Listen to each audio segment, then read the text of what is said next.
का नाम बता देना बहुत जरूरी है। देखिए, हम 2-3 बात करने के लिए आए हैं। हम यूट्यूब नहीं चलाते हैं, न्यूज नहीं चलाते हैं, और सबसे ज्यादा जरूरी बात है कि हर लोग, राकेश भाई बोल रहे हैं कि हमारे साथ प्रॉब्लम हुआ, मनीष के साथ हुआ, आप लोगों ने भाई पीछे बैठे था बोल रहा 307 हो गए। देखिए, जानते हैं दिक्कत क्या है? दिक्कत यह है कि आप किसी भी एक पार्टी के खिलाफ ही बोलिएगा ना, जब कोई बात बोलिएगा ना किसी को तो बुरा लगेगा ना। अगर जो गलत है उसको बुरा लगेगा। तो यहाँ दिक्कत क्या है कि अगर मनीष ने मान लीजिए कोई बात ऐसा है जो आरजेडी का है, राजद जिसको कहते हैं, तो उसके जो भी समर्थक है उनको लगता है क्या कि ये मेरे पिताजी हैं और मेरे पिताजी को कोई कैसे बोल सकता है, और वो है दिक्कत। ठीक है, दूसरा भाजपा वाला ही बोल रहा है तो फिर तुरंत खाली आरजेडी बोला रहा है।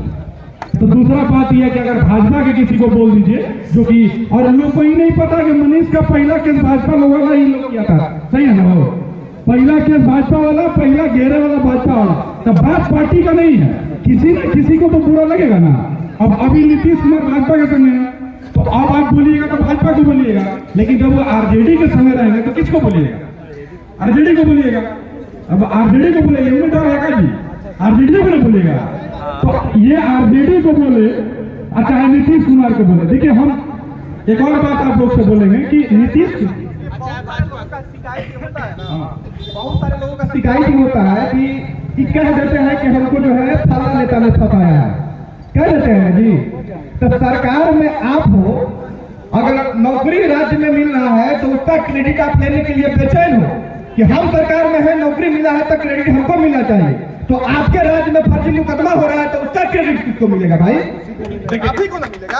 अब देखिए, सबसे नहीं, मैं मनीष भाई एक और चीज मैं हर बार सब लोग से बोलता हूँ। देखिए, हमारा दिक्कत क्या है, आप कमेंट खोलिए।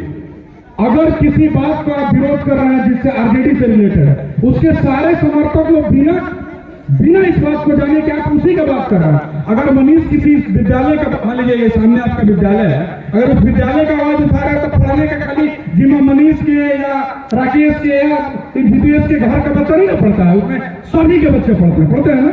तो आवाज जब उठता है तो उससे सबको फायदा होता है। रोड बनेगा तो खाली एक आदमी थोड़े चलता है, उसे वहीं पर चलेगा, नहीं चलेगा। तो दिक्कत क्या है कि जिस पार्टी का बात करिए उसके दूसरे पार्टी को क्या लगता है कि आप उस पार्टी के गुलाम हो गए। अब उससे ही बड़ा समस्या ही है, हर बार हम लोग नीतीश कुमार के लिए 1000 बात करते हैं मनीष बाबू, मंच पे हम नहीं करते, लेकिन बड़ी बीमारी के साथ हम कह रहे हैं उस आदमी में 1 लाख बुराई है, लेकिन वो इस देश का सबसे लोकतांत्रिक मुख्यमंत्री है। वो इसलिए लोकतांत्रिक मुख्यमंत्री है। आप हम लोग मंच पे खड़ा होते हैं या अपने माइक पर कहते हैं कि लानत स्वीकार करिए सुशासन बाबू, लानत स्वीकार करिए सुशासन बाबू, और उस नीतीश कुमार ने एक भी केस किसी पर नहीं किया। इस बात के लिए मानिए, और ये बात सत्य है। लेकिन अगर दूसरे किसी पार्टी पर बोलिए आपका ऑफिस छोड़ा देगा। और सबसे ज्यादा, 1 मिनट, सबसे ज्यादा दीपू भाई हम लोग जो है नीतीश कुमार जी पे कटाक्ष किए हैं सबसे ज्यादा। बॉर्डर पे खड़ा होकर खुद के वीडियो बनाए हैं। हम जब भाजपा में नीतीश कुमार जी थे तब इन्होंने बताया था कि लानत स्वीकार कीजिए नीतीश कुमार, ऐसा वीडियो इन्होंने बनाया था। सुशासन बाबू इन्होंने बनाया था। मंगल पांडे भारतीय जनता पार्टी के नेता, स्वास्थ्य मंत्री थे कोरोना के समय में, और मैं उनके अस्पताल में घुस के वीडियो बनाया, घुस के मंगल पांडे जी के खिलाफ। राजीव प्रताप रूडी, उनके खिलाफ हम लोगों ने वीडियो बनाया। राधा मोहन सिंह जी, मोतीहारी अनिकेत भाई है, याद है एम्बुलेंस पे चढ़ के डांस करने वाला एक पत्रकार देश में, एम्बुलेंस के ऊपर चढ़ के खटारा एम्बुलेंस पे। गिरिराज सिंह, अश्विनी चौधरी बाबा, सबके खिलाफ हम लोगों ने वीडियो बनाया। जब तेजस्वी जी आए सरकार में तो किससे सवाल करेंगे हम लोग? नहीं कभी को बात करेंगे, पता है। देखिए, आप तमाम लोग यूट्यूबर लोग हैं, इस बात को मैं कोट करूंगा कि हर चुनाव के बाद लोग कहते हैं कि ईवीएम हैक हो गया। जानते हैं ईवीएम कैसे हैक हो जाता है? बनारस में महाशिवरात्रि पर एक यात्रा निकलती है, उस यात्रा को जब कोई पार्टी बंद कर देती है और दूसरा पार्टी आती है और वो यात्रा चालू करवा देती है और उसके बाद ऊपर से पुष्प वर्षा कर देती है, तो उन भक्त लोग के दिमाग में ईवीएम सेट हो जाता है, वहीं पे ईवीएम हैक हो जाता है। समझ रहे ना? अब दूसरा आदमी समझिए, एक सरकार आती है जो दूसरे किसी का फर्जी मुकदमा कर देती है, 70 दिन जेल में है, उसकी जांच, और वही सरकार इस बात को हम बहुत बीमारी से कोट कर रहे हैं। आप लोग सुनिए, इस व्यक्ति का नाम नहीं रखा, इस आरजेडी का एक ही प्रवक्ता है जो रजिस्टर्ड प्रवक्ता नहीं है, लेकिन दिन भर गाली देता है, नाम सब लोग को पता है। उस पर भी तमिलनाडु में केस हुआ और वो बहिष्कृत करी होगा, उसको जेल हुआ, क्या हुआ किसी को नहीं पता। नाम है, नाम ही बोल देता है, नाम है संतोष रेणु यादव।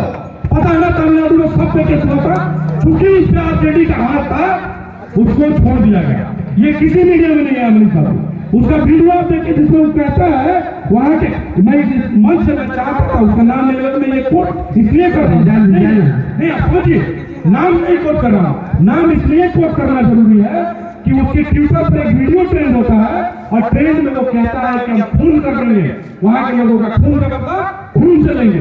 मनीष ने या प्रयास नीचे या तमाम लोगों ने ऐसा कुछ नहीं कहा, फिर भी उसके साथ कुछ नहीं होता। वो वहां जाता है, अरेस्ट हो जाता है, उसमें कितने केस नहीं है। तो जब सरकार एक तरफा व्यवहार करेगी तो वो ईवीएम हैक होगा और हर बार होगा और पता चलेगा कि 40 में 4 सीट नहीं आएगा।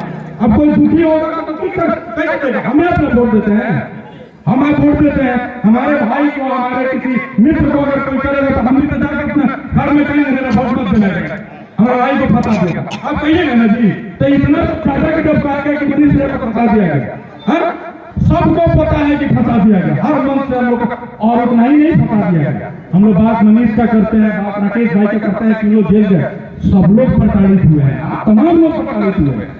हर बार किसी का व्यू, ये भी एक प्रताड़ना है, किसी का व्यू लोग देना, किसी का चैनल डिमोनेटाइज कर देना, अब ये जो टाइम पता वाले लोगों को नोटिस दे देना, तमाम लोगों को नोटिस देना। तो देखिए देश में सब होना चाहिए, लोकतंत्र जिंदा रहना चाहिए। अगर कोई